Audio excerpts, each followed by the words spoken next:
Quando você pensa em um iceberg, talvez imagine uma formação de gelo flutuando em águas geladas por algum lugar do oceano. Mas aqui, o conceito vai muito mais além. A ideia de um vídeo de iceberg se baseia exatamente nessa metáfora. Enquanto uma pequena parte acima da água é acessível aos olhos, a maior porção permanece oculta, escondida nas profundezas. Essas camadas nos levam a uma jornada fascinante, onde cada nível revela algo mais profundo e inesperado. Quanto mais fundo mergulhamos, mais descobrimos de ideias e histórias que talvez você nunca tinha ouvido antes. Meus amigos, sejam muito bem-vindos ao sombrio iceberg do futebol, onde exploramos o que já é conhecido, mas também o que poucos ousam descobrir.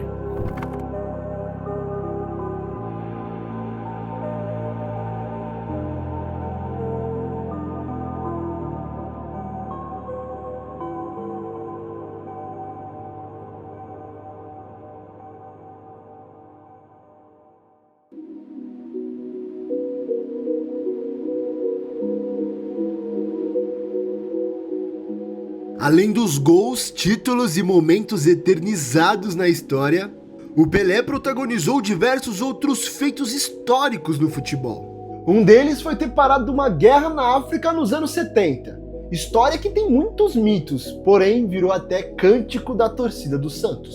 Em 1969, o Santos viajou para uma excursão no continente africano. Na época, a Nigéria passava por uma guerra civil, com a região de Biafra, tentando a independência. O conflito colocou em lados opostos dois grandes grupos étnicos do país, o grupo Igbo e o Hausa, que dominavam o governo naquele momento. O convite chegou para enfrentar uma seleção local na cidade do Benin, estrategicamente localizada entre a capital de Lagos e o estado de Biafra. Para tranquilizar os santistas, houve uma promessa que havia um cessar-fogo, enquanto a delegação do Peixe estivesse na região. A história do jogo do Santos, porém, nunca foi confirmada oficialmente. Residente da Aquarium de Oberhausen, na Alemanha, Paul era colocado entre duas caixas de comida, uma com a bandeira alemã, o outro com a bandeira da seleção oponente. A caixa escolhida para se alimentar era interpretada como uma previsão do vencedor do confronto. Durante a Copa, ele previu 8 jogos, e acertou todos os 8 jogos. Isso inclui todos os jogos da Alemanha na fase de grupos, nos quais, segundo ele, a seleção alemã venceria todos. Previu que os alemães passariam da Argentina e da Inglaterra, porém não da Espanha na semifinal, que claro, se concretizou também. Além disso, previu o terceiro lugar alemão contra a seleção uruguaia e o título espanhol contra a Holanda. Segundo teorias, o povo Paul na verdade teria morrido durante a Copa e secretamente foi substituído por outro povo para manter a mística viva. Quando perguntado o motivo por trás da crença, a criadora da teoria disse: "Povos são todos iguais, é impossível notar alguma diferença." A cidade do Vaticano é a menor cidade do mundo, com apenas 0,49 km². Claro que o Vaticano é uma cidade-estado governada pelo Papa, que está no centro da Igreja Católica Romana.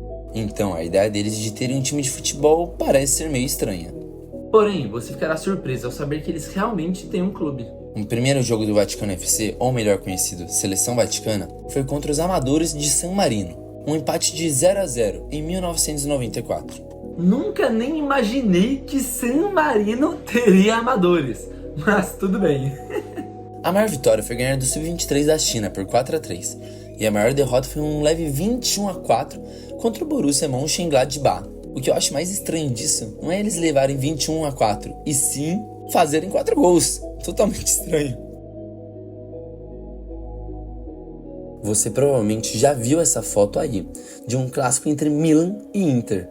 Mas sabe o contexto por trás dela? Em abril de 2005, os rivais tinham elencos estrelados e figuravam entre as melhores equipes do mundo. De um lado, o Milan, treinado por Carlo Ancelotti, fazia uma ótima temporada. Do outro, uma Inter de Milão com Adriano Imperador, comandada por Roberto Mancini. Depois do Milan vencer o primeiro jogo válido pelas quartas da Champions por 2-0, todos os olhos estavam voltados para o jogo da volta. Com um gol de Shevchenko aos 30 minutos de jogo, parecia que o Milan estava garantindo com tranquilidade mais uma vitória no confronto. Porém, o clima deu uma esquentada. A partida ficou um caos no segundo tempo, com os torcedores da Inter repetidamente jogando sinalizadores em campo. Enquanto sinalizadores e fogos de artifício caíam no campo do San Siro, o árbitro Markus Merck parou o jogo 2 vezes e pediu um anúncio nos alto-falantes do estádio pedindo para que parassem. No entanto, enquanto a fumaça cobria o lugar, o goleiro Dida foi atingido por um dos sinalizadores na cabeça. Imediatamente, Marcos suspendeu a partida. Os dirigentes da UEFA apoiaram a decisão do árbitro e o Milan recebeu uma vitória fácil de 3-0. Posteriormente, a Inter recebeu uma multa de 132 mil libras pelo acidente e foi ordenado a jogar as próximas 4 partidas europeias com portões fechados. Uma das raras vezes na história das competições europeias onde um jogo teve de ser suspenso. Talvez você já tenha visto esse vídeo onde a TV da Coreia do Norte mostra eles vencendo a seleção brasileira por 1-0 na Copa do Mundo de 2010. Algo que na vida real claramente nunca aconteceu. Mas também existe esse outro vídeo no qual a televisão estatal norte-coreana informou que o país disputava a Copa do Mundo de 2014 aqui no Brasil. Ele se transformou em um sucesso na internet depois de vários meios de imprensa internacionais o divulgarem, se tornando assim uma polêmica mundial. Segundo os norte-coreanos, o país teria batido a China por 2-0, os Estados Unidos por 4-0 e o Japão por um implacável 7-0. E em seguida enfrentaria a seleção portuguesa de Cristiano Ronaldo no mata-mata. O vídeo ainda mostra a Arena Corinthians como se fosse um dos estádios em que o time tinha jogado. E não para por aí não, mano, porque ainda aparece o time da Coreia fazendo um gol e tipo assim, a torcida comemorando e tudo mais. E como cereja do bolo tem uma cena da FanFest da FIFA lá no Rio de Janeiro, com um telão exibindo imagens do ditador Kim Jong-un. Dias depois, uma nova reportagem mostrava a brilhante campanha que o time norte-coreano tinha feito após vencer Portugal por incríveis 7-0. Mas calma, porque a seleção alemã também ficou para trás nas quartas e até a grande rival Coreia do Sul nas semis. Detalhe pro Vietnã ganhando do Reino Unido ali nas quartas, pô. Tudo isso para enfrentar o poderoso Brasil na final e ser o grande campeão da Copa, chegando até humilhar a seleção por 8-1. Pô, inacreditável. Só que assim, meu amigo, eu não queria ser estraga prazeres, mas assim, isso aqui é completamente fake. Inclusive feito e orquestrado pelo streamer brasileiro Cid Cidoso. Embora seja muito legal pensar nessa possibilidade, lá na Coreia os caras nunca fizeram isso, mano. Pelo menos, não que a gente saiba, né? Começando com a França, campeã do mundo em 98 e passando por todos os campeões desde então, com exceção do Brasil, todas as 4 seleções que defendiam o título mundial caíram ainda na primeira fase, mesmo as que tinham favoritismo claro.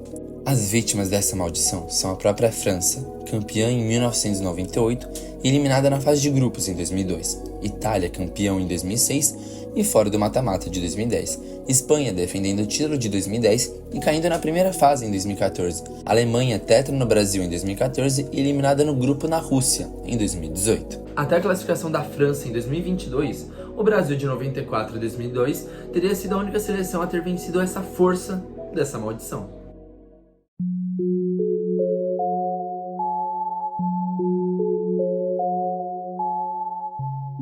Em 2006, o Tottenham estava a 1 ponto à frente do Arsenal e sabia que apenas uma vitória contra o West Ham classificava para a Champions League. Na época, os Spurs chegaram à última rodada em 4º lugar, com 65 pontos, contra 64 do Arsenal na 5ª posição. O clube ficou hospedado no luxuoso London Marriott, hotel na véspera do decisivo duelo. Mais tarde, às 5 da manhã, 10 membros do elenco informaram ao médico do clube que sofreram com uma noite extremamente complicada, com vários deles extremamente doentes. Na noite anterior, eles tiveram a tradicional refeição noturna, envolvendo um buffet que tinha lasanha, prato escolhido por vários membros do elenco. 10 jogadores com intoxicação alimentar. O Tottenham pressionou a federação para adiar o jogo, porém não foi possível. Claramente afetado pela doença, os Spurs perderam o jogo por 2-1 e o Arsenal ganhou do Wigan por 4-2, o que significou a classificação do Arsenal para a Liga dos Campeões, no lugar do Tottenham. E cara, essa é a coisa mais Tottenham possível. Perdeu uma vaga na Champions por causa de lasanha. O clube na época abriu uma investigação que constatou uma gastroenterite contagiosa do elenco após a lasanha. Dessa forma, a intoxicação alimentar não foi considerada proposital, pelo menos não oficialmente. O futebol mundial possui vários personagens, mas um deles se chama a atenção. Dario Dubois foi um jogador sem muito destaque no futebol argentino e apenas jogou em equipes de divisões inferiores. Mas durante 14 partidas, ele chamou a atenção por entrar em campo com o rosto pintado como um integrante da banda de rock Kiss. Dubois pedia permissão para entrar no vestiário dos árbitros e usar o espelho para se maquiar, e assim se tornava a principal atração daqueles jogos que até então não possuíam tanta importância no futebol argentino. O defensor era aguerrido em campo e conseguiu chamar a atenção da FIFA, que o proibiu de jogar com a pintura facial para sempre em jogos oficiais.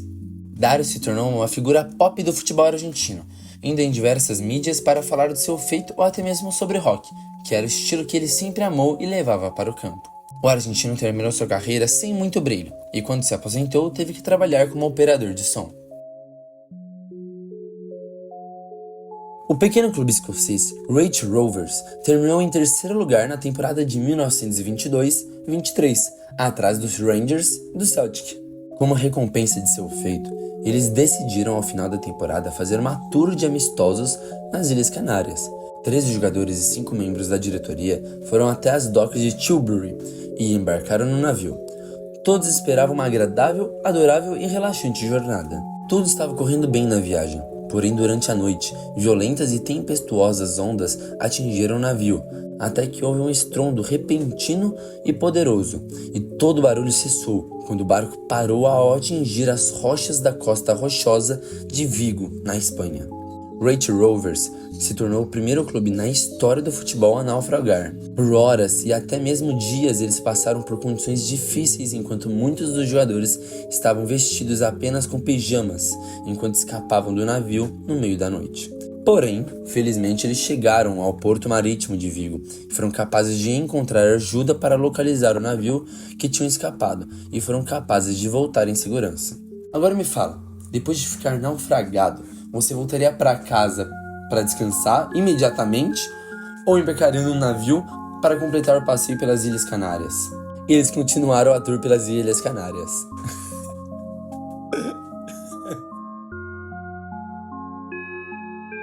O Brasil, o país sede da Copa do Mundo de 50, estava na final, frente a outro gigante da época, o Uruguai. Moacir Barbosa do Nascimento, ou conhecido apenas como Barbosa, era o goleiro da seleção. Já no segundo tempo da decisão, o Brasil abriu o placar. Porém, o Uruguai se recuperou e marcou na meta de Barbosa 1-1. Até que 13 minutos depois, o ponta-direito uruguaio Guiga recebeu a bola na grande área. Se aproximou do gol do Brasil e chutou, num pequeno espaço entre o Barbosa e a trave.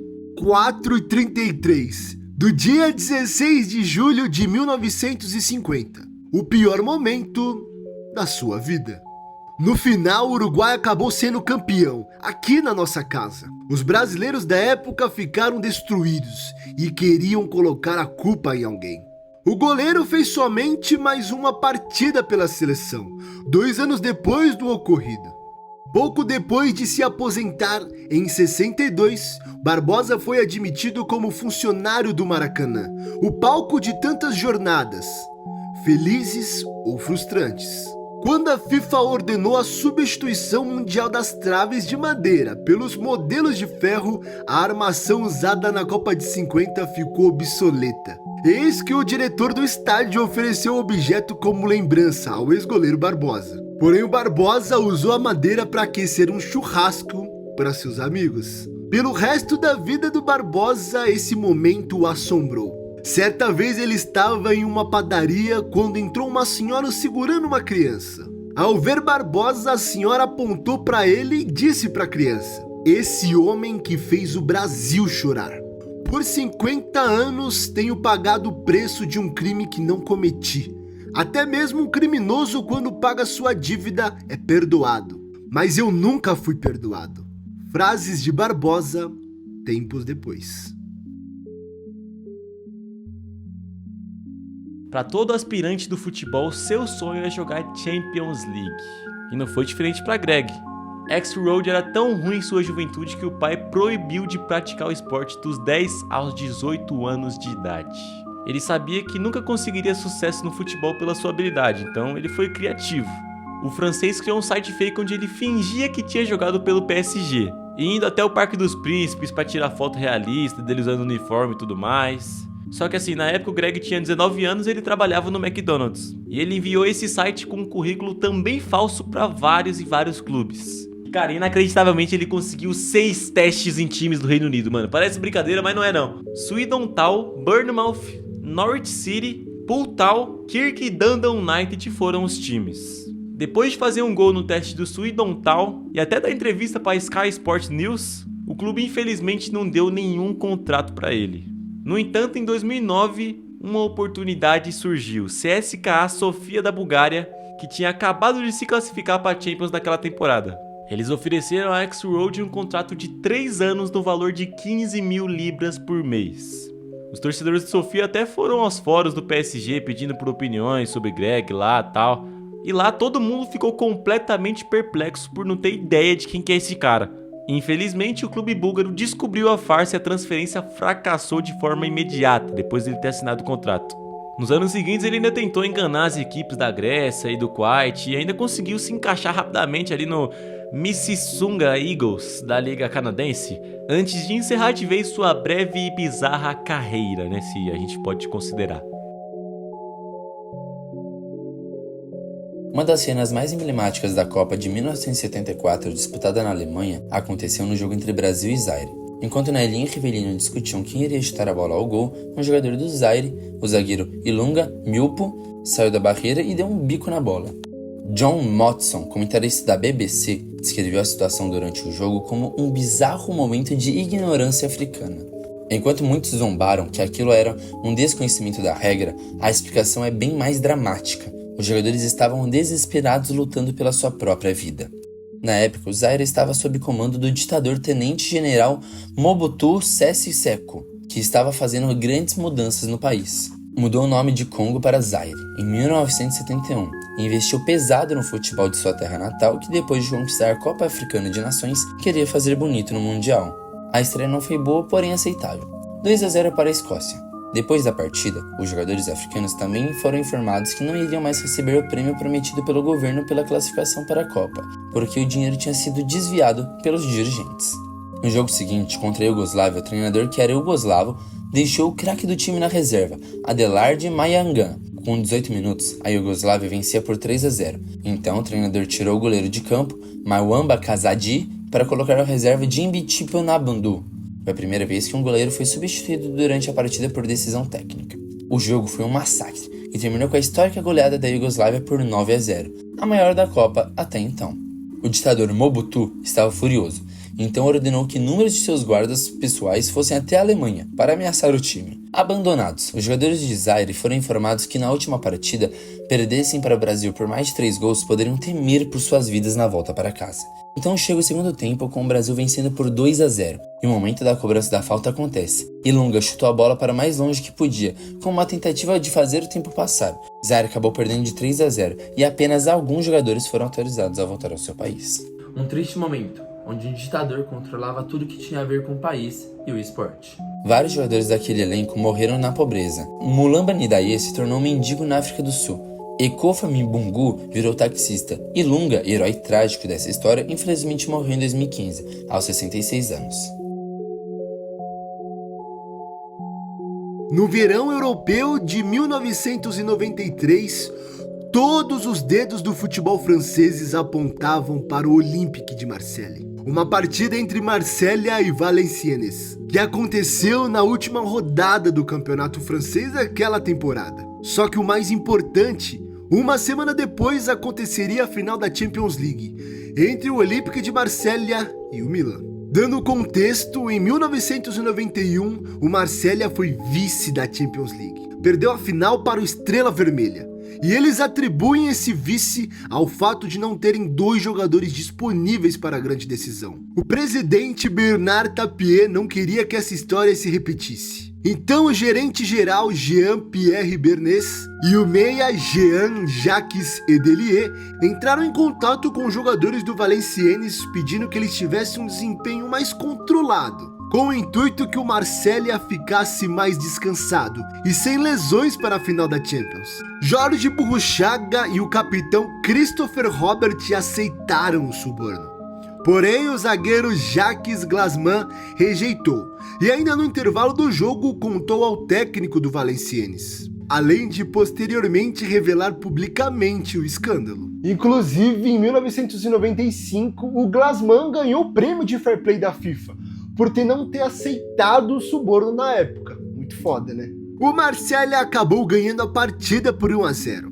Porém, devido ao escândalo se tornar público, a UEFA excluiu o Olympique de Marseille da Liga dos Campeões da temporada seguinte. E também cassou o título do campeonato francês daquele ano, por ter sido conquistado de forma ilícita. Que no final não teve um campeão declarado, pois o vice-campeão Paris Saint-Germain não aceitou receber o título. E até hoje não tem Champions League. O clube francês acabou vencendo o Milan na final da Champions, mas foi substituído pelo italiano na Copa Intercontinental, vencida pelo São Paulo. Além disso, o clube também foi punido com a queda para a segunda divisão da temporada de 1994 e 95. O Bernard Tapie e o Bernis foram condenados a 2 anos de prisão por suborno e corrupção, enquanto o Eidelier ficou apenas 17 dias presos e suspenso do futebol por 18 meses. Burruchaga e o Christopher Robert foram punidos com 6 meses de suspensão. O caso Rojas, também conhecido como Maracanazo da seleção chilena, foi um incidente ocorrido durante a partida entre Brasil e Chile no Maracanã, pelas eliminatórias de 1989. Após um primeiro tempo sem gols, Careca marcou aos 4 minutos do segundo tempo. Aos 22, o goleiro chileno Roberto Rojas caiu no chão, fingindo ser ferido por um rojão, atirado por torcedores brasileiros. Enquanto Rojas estava sendo tratado, Patrício Inhaez fez um gesto obsceno para os torcedores brasileiros, manipulando seu maestro júnior, se é que você me entende. No dia seguinte, imagens da televisão e várias fotos revelaram que o foguete lançado pelos torcedores não atingiu o Rojas. Com essa evidência, os gerentes da Conmebol desacreditaram o relato de Rojas, questionando a origem de sua lesão, que não mostrava sinais de queimadura, mas parecia ter sido causada por uma lâmina. Após o interrogatório, Rojas confessou ter se cortado com uma lâmina de barbear, escondida em uma das luvas para simular o ataque dos torcedores brasileiros, e que o técnico chileno Orlando Aravena havia pedido a ele e que o médico permanecesse em campo para forçar um escândalo, com o objetivo de anular o resultado do jogo e forçar uma nova partida em solo neutro. Olha só como o Brasil era temido em seu território. A FIFA decidiu que Rojas deveria ser banido perpetualmente do futebol profissional e o Chile seria banido da Copa do Mundo de 1994. Imagina ser banido da Copa porque o seu goleiro fingiu estar machucado. O país inteiro fora da Copa por causa de uma única pessoa. Isso é bizarro.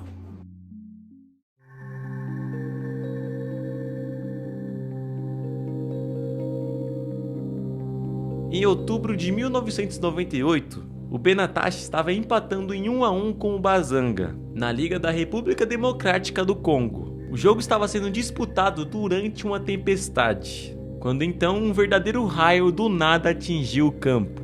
Apesar do relato de que o raio matou 11 jogadores de uma só vez, isso não foi de fato o que aconteceu.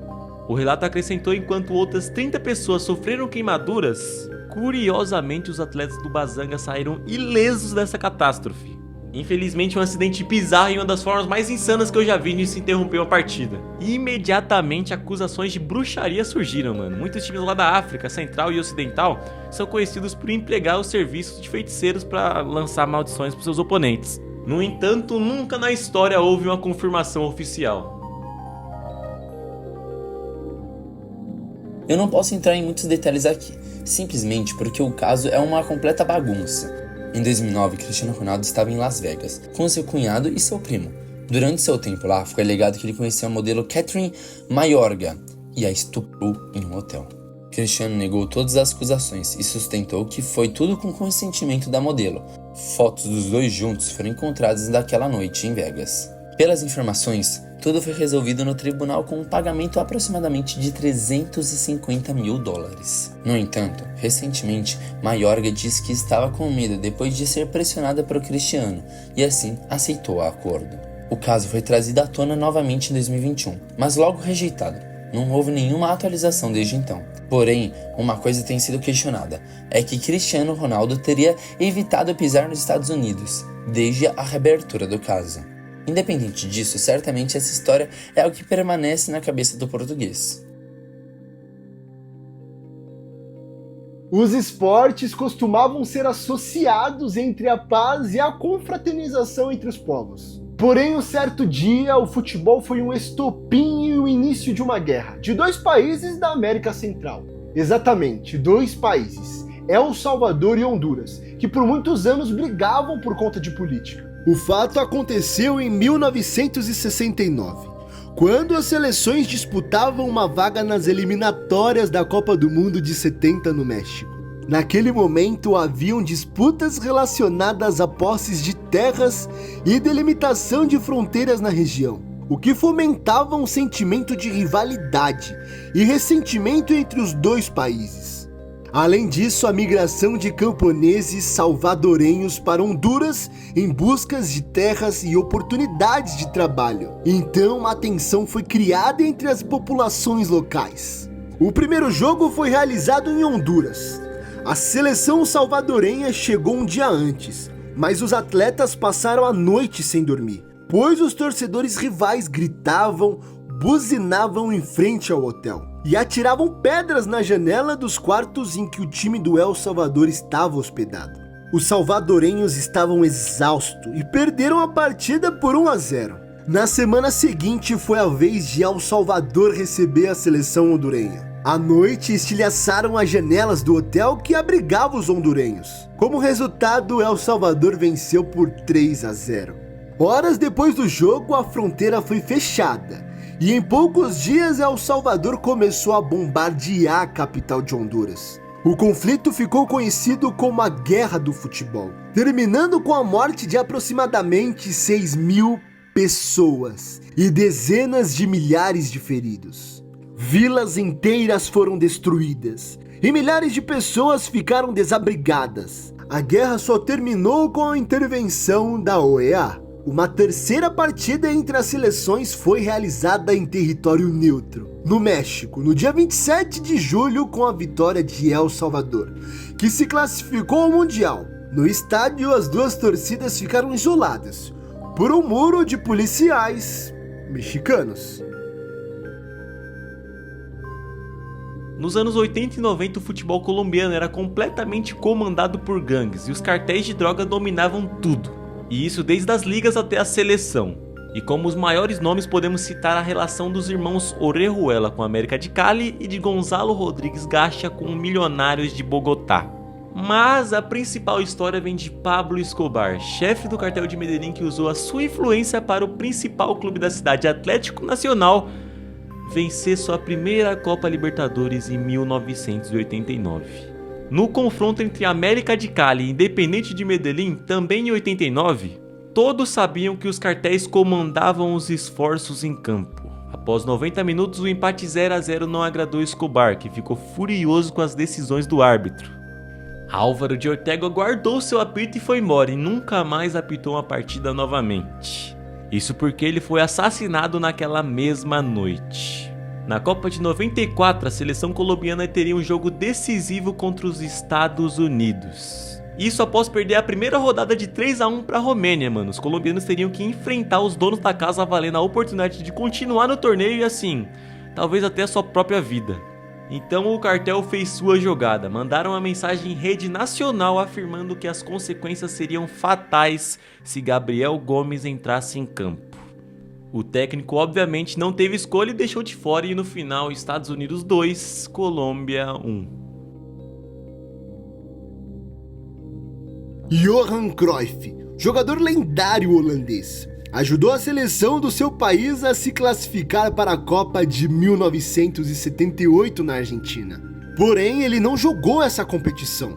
Em 2008, o holandês revelou que ele e sua família passaram uma terrível tentativa de sequestro. meses antes do torneio. Em relatos, o Cruyff conta que os sequestradores entraram na casa dele em Barcelona, amarraram ele e toda a sua família. E outro detalhe, ficaram por horas mirando um rifle em sua cabeça. Felizmente, Cruyff e sua família conseguiram escapar, e a tentativa de sequestro falhou.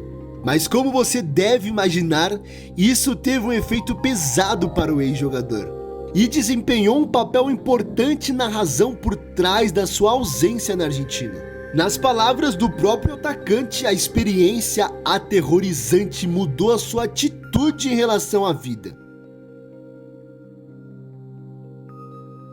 Robert Enke foi um goleiro alemão nos anos 90 e 2000. Jogou por inúmeros times como Barcelona, Benfica e se tornou pilar em Hannover 96. Em 2004, Robert e sua esposa Teresa tiveram uma filha chamada Laura, que nasceu com um defeito cardíaco e infelizmente faleceu. O goleiro sofreu com depressão por 6 anos até setembro de 2009, onde aos 32 anos de idade morreu de frente a um trem na Alemanha.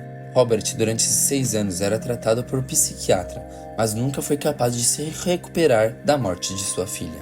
Enke estava prestes a se tornar goleiro titular da seleção alemã e era capitão do Hannover, que acabou virando um fardo em sua última temporada. Sua morte acabou criando a oportunidade para normalizar a conversa sobre depressão com jogadores de futebol, e sistemas de suporte foram criados para que isso nunca mais aconteça.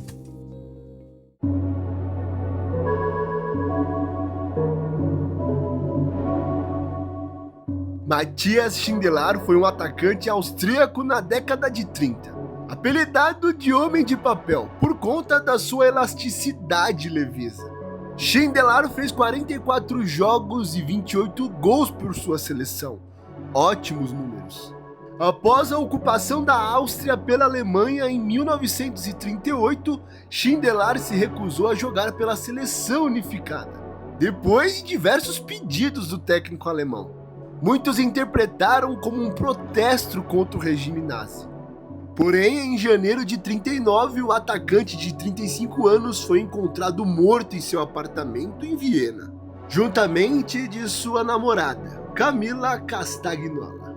Apesar do laudo atribuir as mortes como um envenenamento acidental por monóxido de carbono, alguns rumores persistem em motivos mais obscuros. Muitos acreditam que ele foi alvo dos alemães. Matthias é só uma amostra das terríveis atrocidades causadas pelo futebol europeu entre 1939 e 1943.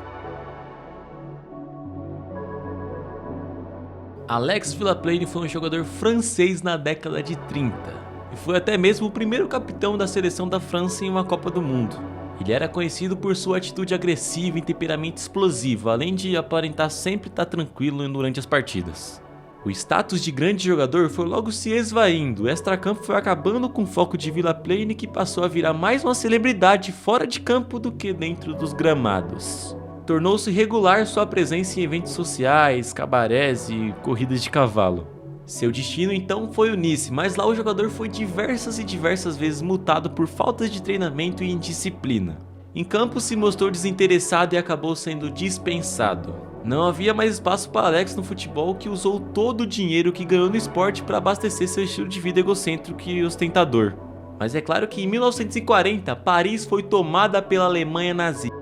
A ocupação significou desespero e desgraça para muitos, porém, para outros foram geradas novas oportunidades.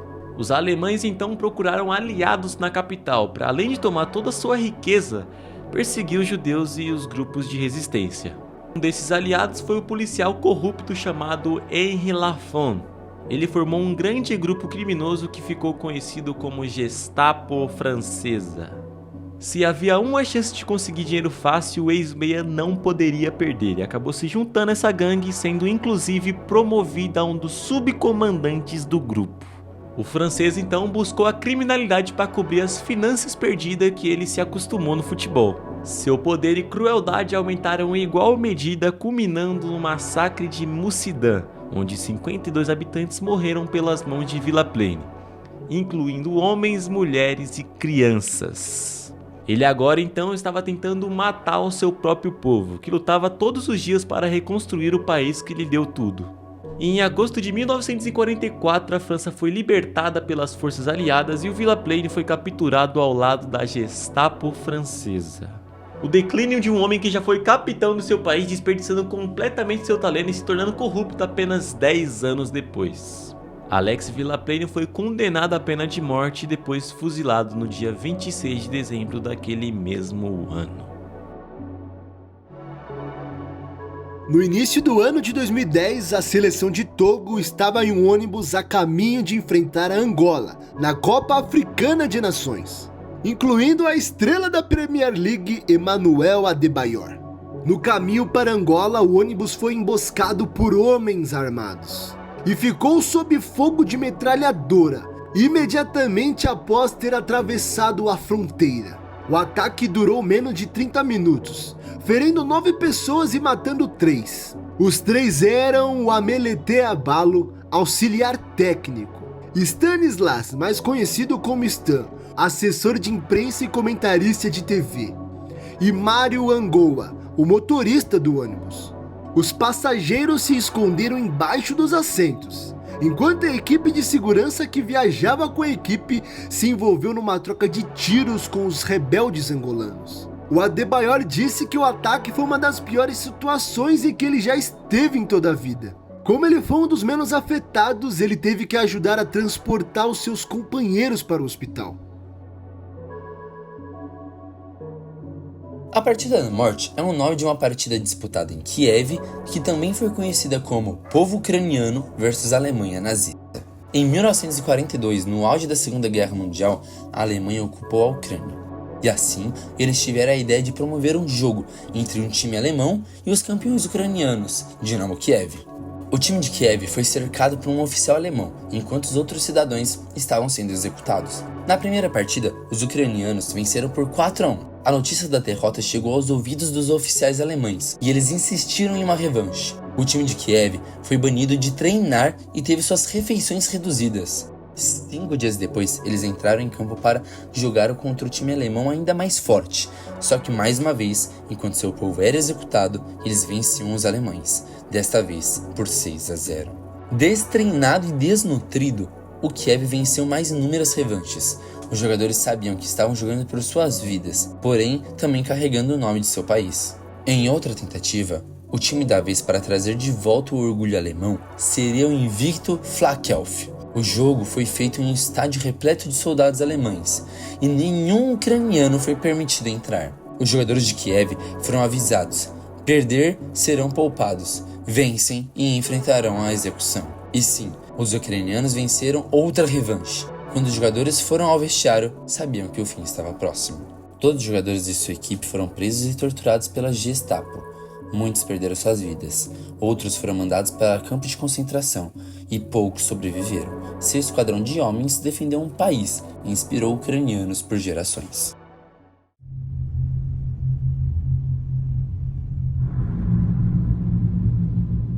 O dia era 23 de junho de 1968 e em Núñez, River Plate e Boca Juniors faziam mais um clássico. O jogo até que ocorreu bem, apesar de ter sido um sonolento 0-0. Mas o que aconteceu após o apito final acabou deixando marcas na sociedade argentina.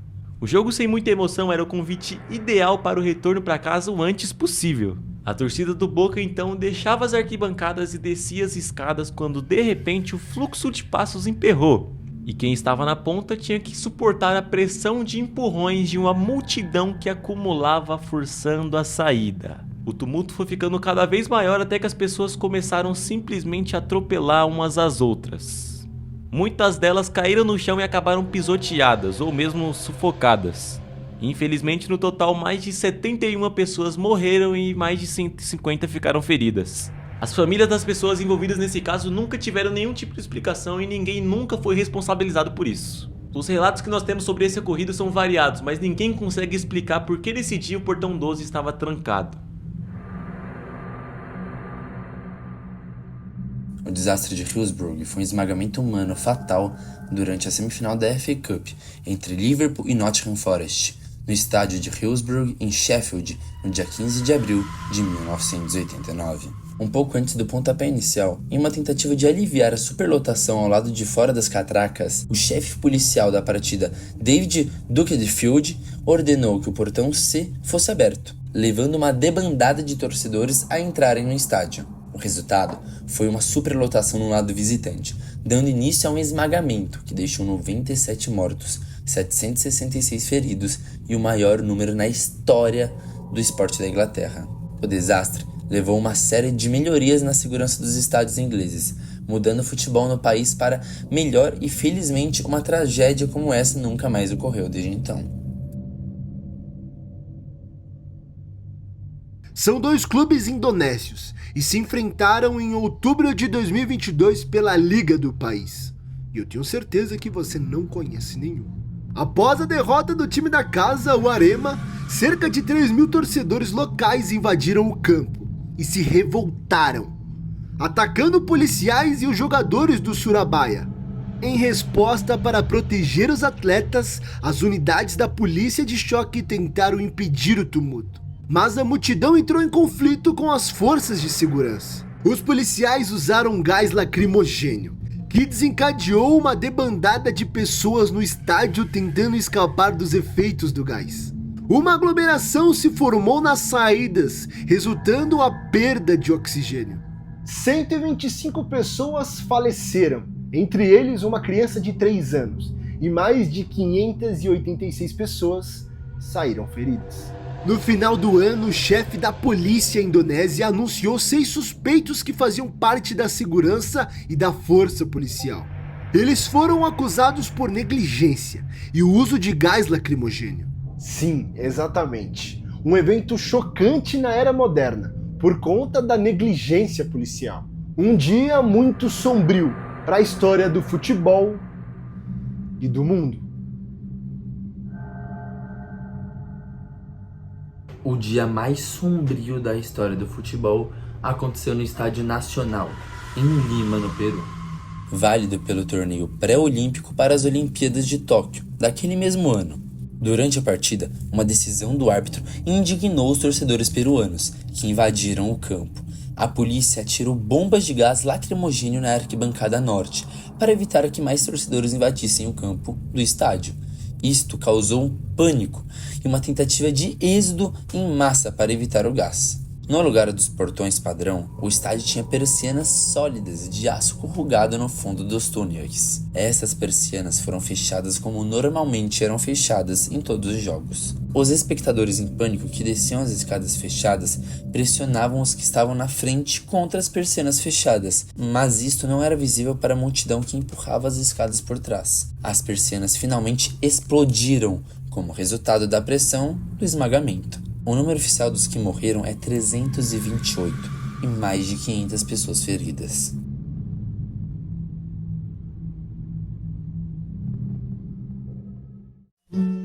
Espero que você tenha gostado. Eu ficaria muito grato se você deixasse o gostei aqui no vídeo, compartilhasse o vídeo com alguém e se inscrevesse no canal. Eu sou o JM do Bola no Pé. E muito obrigado por me assistir. É nóis!